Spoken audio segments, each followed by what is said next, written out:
What if everything you think you know about death is wrong?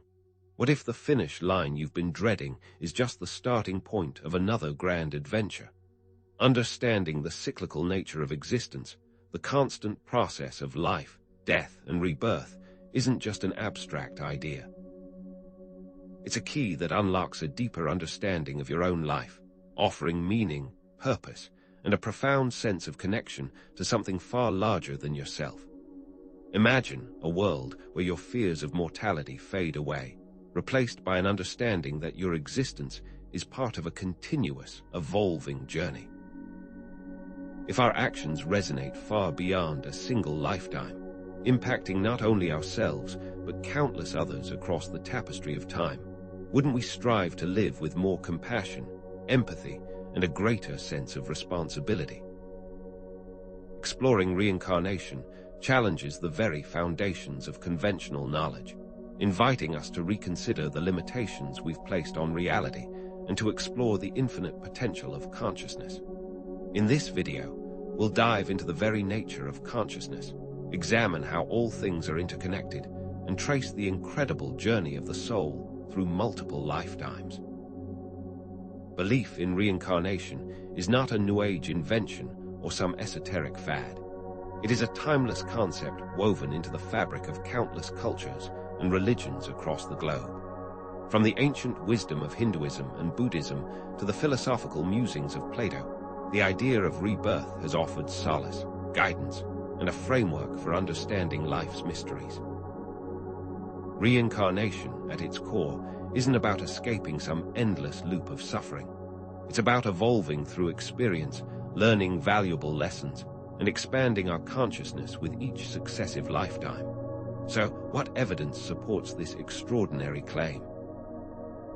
We'll explore the compelling stories of children who vividly remember past lives, recounting details and events they couldn't possibly have known. We'll examine near-death experiences, those profound glimpses beyond the veil that hint at the survival of consciousness after physical death. We'll investigate birthmarks and physical anomalies that eerily correspond to injuries or traits from previous lives. And we'll delve into the fascinating world of past life regression therapy, a controversial yet potentially transformative technique for unlocking hidden memories. And as we delve into these topics, we will discuss patterns that can be found in past life memories, such as similar personality traits, unresolved conflicts, or matching emotional baggage between lifetimes. If children truly remember past lives, what is the source of those memories? What can near-death experiences tell us about the nature of consciousness? Is it truly possible for birthmarks to reveal the scars of past traumas? And what does all of this mean for our understanding of life, death, and the universe itself? Join us as we journey to discover the truth about ourselves and the hidden mysteries of the universe. Could it be that we travel through life with the same souls, taking on different roles and forming relationships across multiple lifetimes? And how might reincarnation connect to other mysteries of the universe, such as karma, spiritual evolution, and the ultimate nature of the soul? In this video, we will uncover these mysteries together. What if, in uncovering these mysteries together, we started with the voices of the very youngest among us? The phenomenon of children spontaneously recalling past lives offers some of the most compelling evidence for reincarnation. These aren't just vague recollections or fanciful stories. In many documented cases, children have recounted specific details about deceased individuals, including their names, family members, and occupations, details they could have no logical way of knowing in their current lives. Consider the case of James Leininger, an American boy who, from the age of 2, began having vivid nightmares about a plane crash. He would scream in his sleep, "Airplane crash, on fire, little man can't get out." As James grew older, he started sharing specific details about the plane, a Corsair, and the pilot, James McCready, who had flown in the Pacific during World War II. He knew the names of other pilots, the name of the aircraft carrier McCready had served on, and the location of McCready's death. Through extensive research, James's parents verified all of these details, discovering that a James Macready had indeed died in a plane crash during the Battle of Iwo Jima. James had no prior exposure to WWII history or aircraft. How could a young child possess such detailed and accurate knowledge of events that occurred decades before his birth? And James is far from alone. The late Dr. Ian Stevenson at the University of Virginia dedicated his life to studying this incredible phenomena. Expanding on this, children's memories often reveal profound emotional connections to their past lives. These memories aren't just dry recitations of facts. They're often filled with intense feelings of love, longing, or grief for past family members.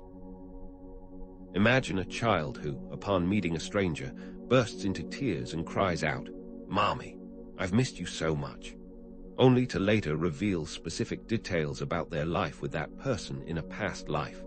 These memories provide a window into cycles of existence. It's fascinating to consider how these cases often involve not just memories, but also unresolved conflicts or emotional baggage carried over from one life to the next.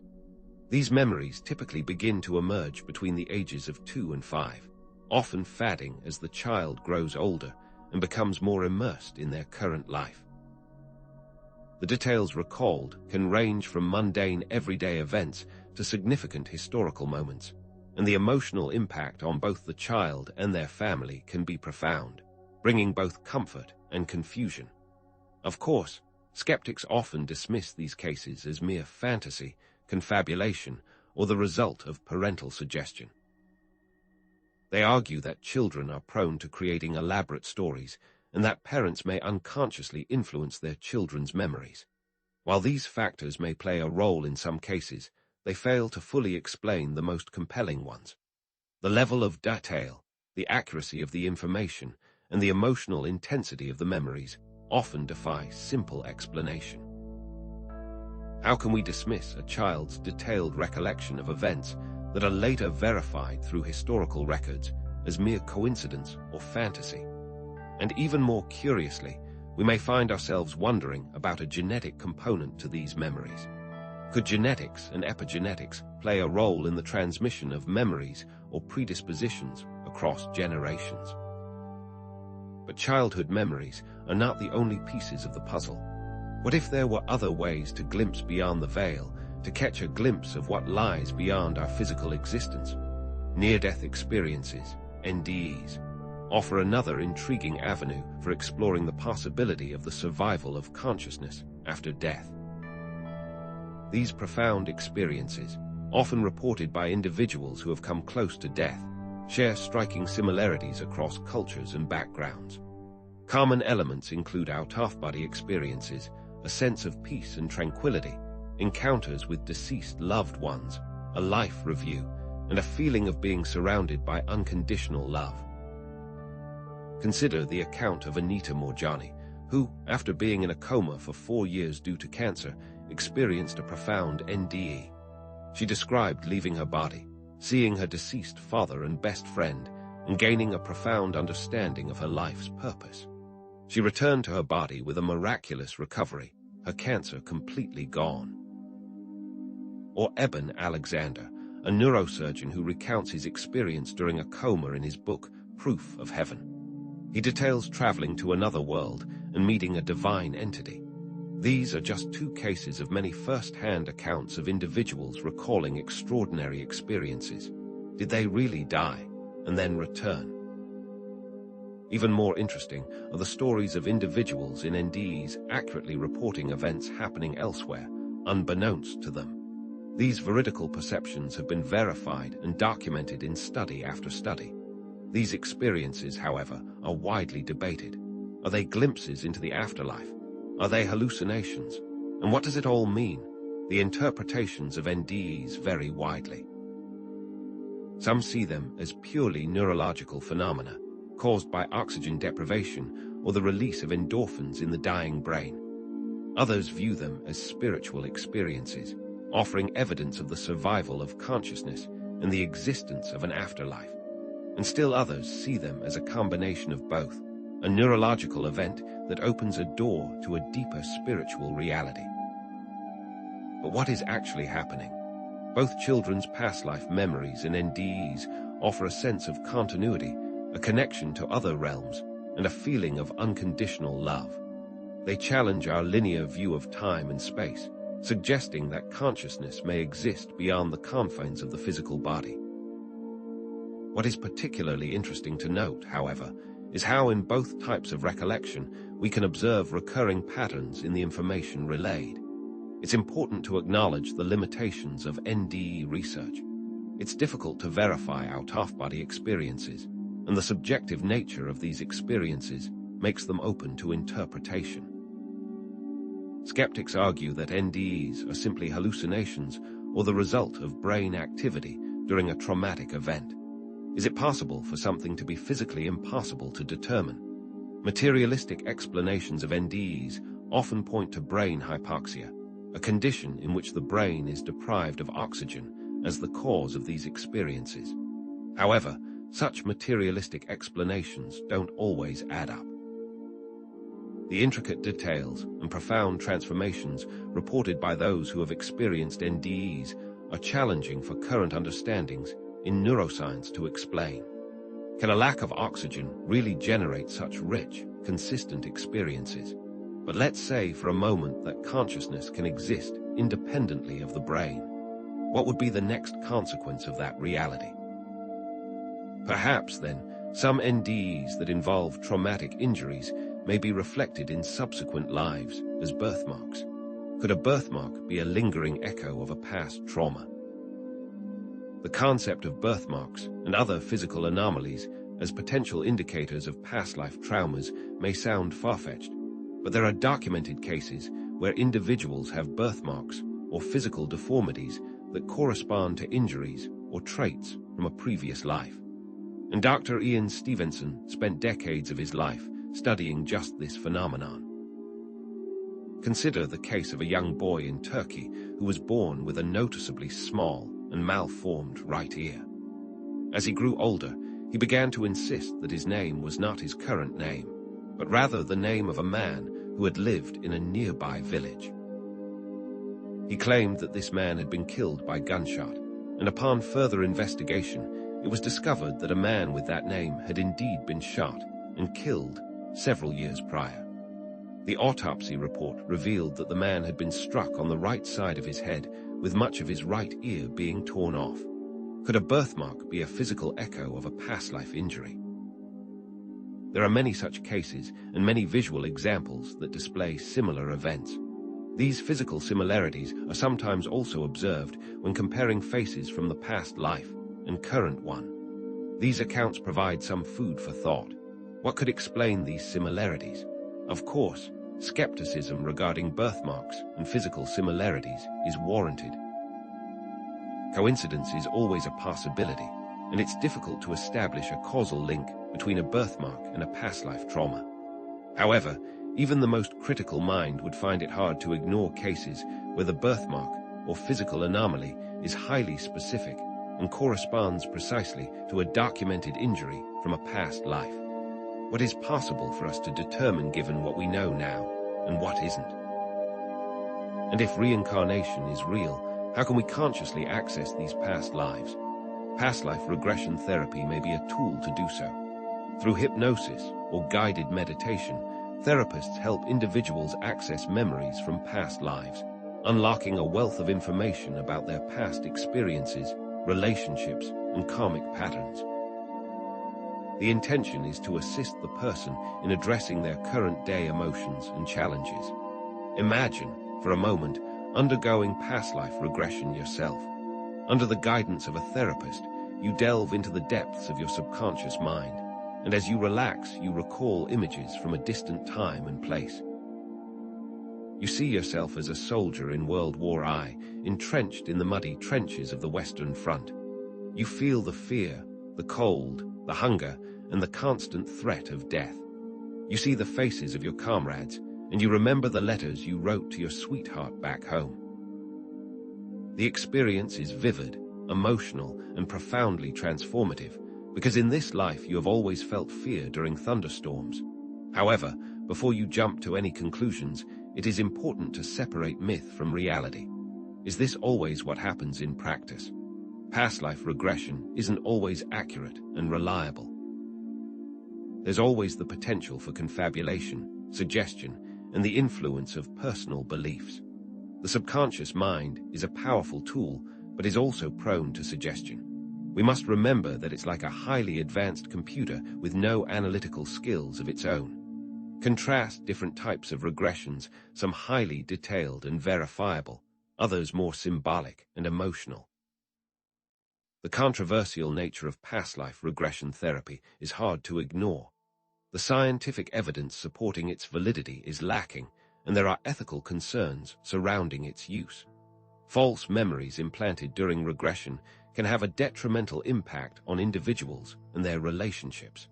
Are the memories real, or are they constructed by the mind? Perhaps the best way to think about past life regression therapy is with a nuanced perspective, acknowledging its limitations while also recognizing its potential value as a tool for self-exploration and personal growth.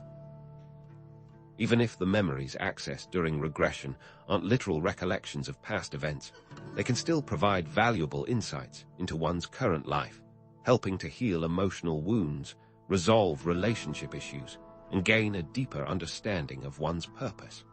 But what role does the therapist play in these regressions? Is it a real experience, or is it merely a guided hallucination?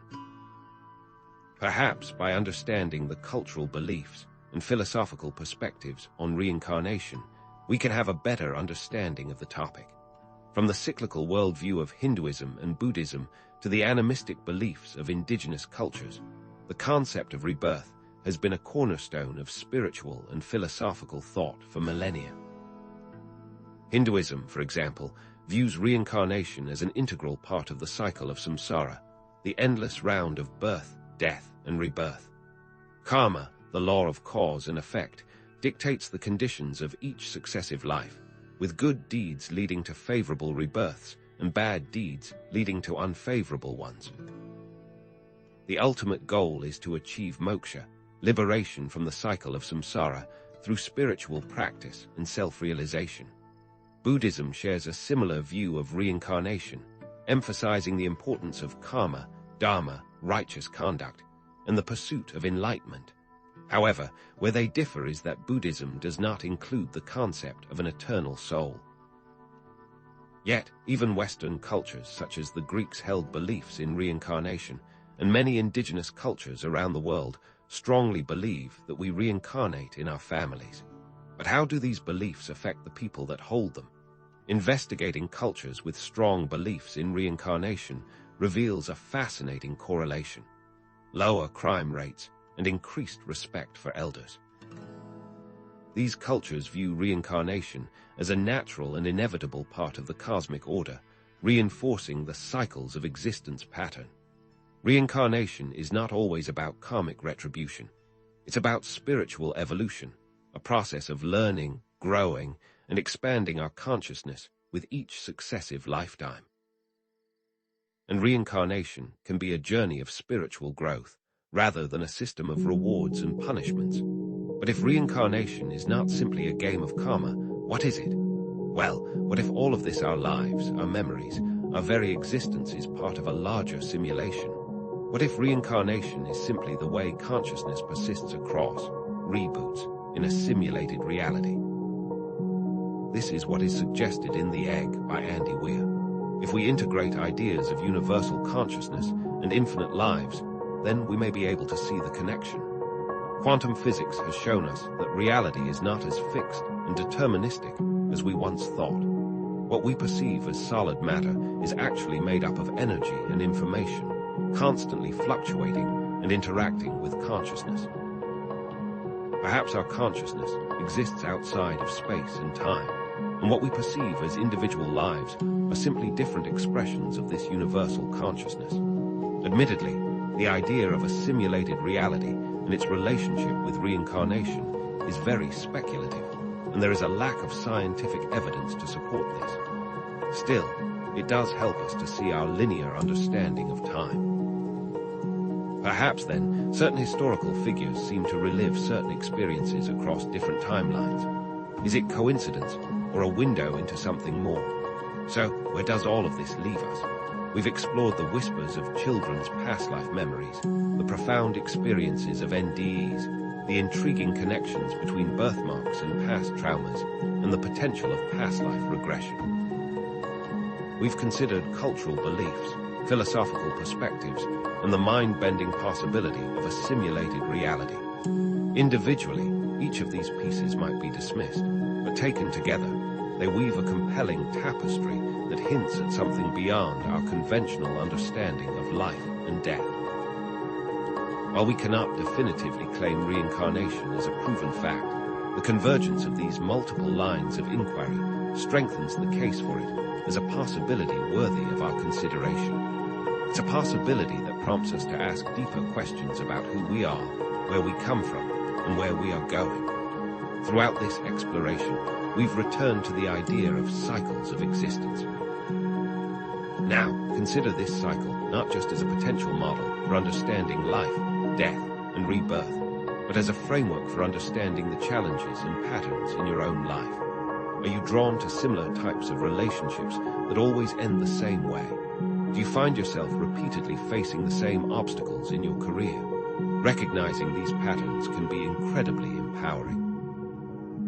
It gives you the ability to step outside of the cycle, to make conscious choices that break free from negative tendencies and propel you toward growth and evolution. Recognizing these patterns gives you power over them. For example, imagine someone who consistently struggles with feelings of inadequacy. By recognizing this recurring pattern, they can begin to challenge those beliefs, cultivate self-compassion, and develop new, healthier ways of relating to themselves and the world. And what about the initial question we posed? What is the nature of life and death? Reincarnation offers a potential answer, a suggestion that consciousness persists beyond physical death, that our lives are not isolated events, but rather interconnected stages in a larger journey. This persistence of consciousness gives life a significance that extends beyond what we can perceive in our limited, three-dimensional reality. It suggests that our actions, our choices, and our experiences have lasting consequences, shaping not only our current lives, but also our future ones. This doesn't diminish the value of the life we have now, but rather enriches it, adding a sense of purpose and meaning to every moment. It's a reminder that we are all part of something bigger than ourselves. Exploring the possibility of reincarnation can profoundly shift your perspective on life, death, and everything in between. It can foster compassion, empathy, and a greater appreciation for the interconnectedness of all things. When we understand that every individual is on their own unique journey, evolving towards greater wisdom and compassion, it becomes easier to extend kindness and understanding to others, even those who seem very different from us. This understanding can foster personal growth and purpose, allowing us to live more intentionally and meaningfully. Embracing such a perspective can alleviate the fear of death, encouraging a more meaningful approach to life.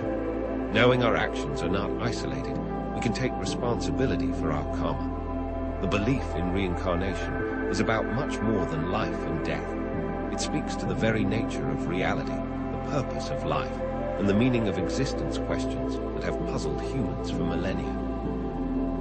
Elevate the cycles of existence pattern to a metaphor for personal growth and spiritual evolution, suggesting that life's challenges are opportunities for learning and transformation. After all, what is something that could be determined from the past that would lead to future transformation? Understanding life's challenges can lead to transformation. For example, instead of viewing setbacks as failures, we can see them as opportunities to learn and grow, to develop resilience, and to emerge stronger and wiser. Furthermore, a belief in reincarnation can foster a greater sense of accountability for our actions and a stronger commitment to creating a better world. This sense of accountability is fostered by karma. Knowing that our actions have consequences that extend beyond our current lifetime can motivate us to live more ethically compassionately, and sustainably.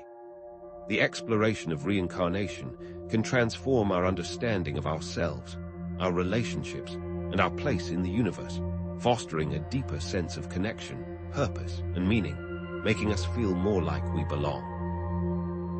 It's about finding our place in the cosmic tapestry. So let's revisit those initial questions we posed at the beginning of this exploration. Does consciousness survive death? Is reincarnation possible? While we can't provide definitive answers, the evidence we've explored suggests that reincarnation is not impossible, and that it potentially explains certain perplexing aspects of human existence. Life, death, and rebirth are not separate events, but interconnected stages of a continuous journey. Death isn't an ending, nor is it something to be feared.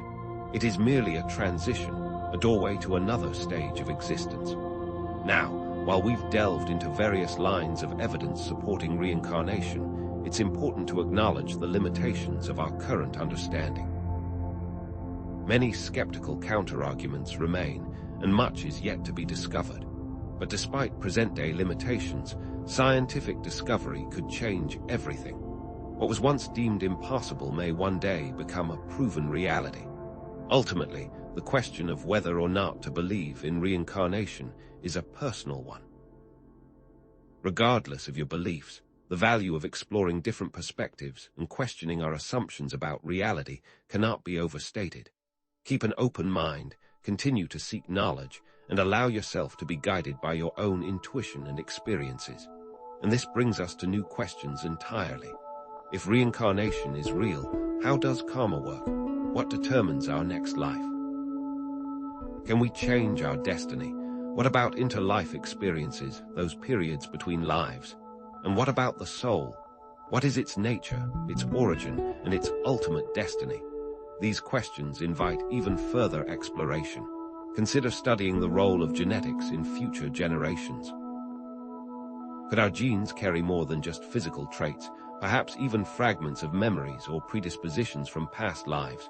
This is something you can contribute to. Share your own experiences, perspectives, and questions in the comments section below. Let's create a space for open dialogue, respectful debate, and shared exploration. And stay tuned, because there's so much more to uncover. In future videos, we'll delve deeper into the connection between reincarnation and spiritual evolution, explore the mysteries of the soul, and examine the implications of reincarnation for our understanding of the universe. Like and subscribe for more.